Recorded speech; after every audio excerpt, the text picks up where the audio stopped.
सबसे ज्यादा IAS PCS Vidyapati की रचना है हम। रेणु की कहानी दे दी, दिनकर की कविता है हम। कभी सांचे में ढल जाते हैं, कभी खुद सांचा बन जाते हैं, कभी चट्टानों से टकरा के झरना हम नया बहाते हैं। गुरु गोविंद सिंह का साहस, गुरु गोविंद सिंह का साहस नालंदा की क्यारी है जी। हाँ हम बिहारी हैं जी, थोड़े संस्कारी हैं जी। सोन के कछार हैं हम, कोसी गंगाधारी हैं जी।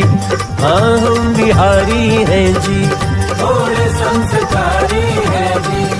हाँ हम बिहारी हैं जी, थोड़े संस्कारी हैं जी।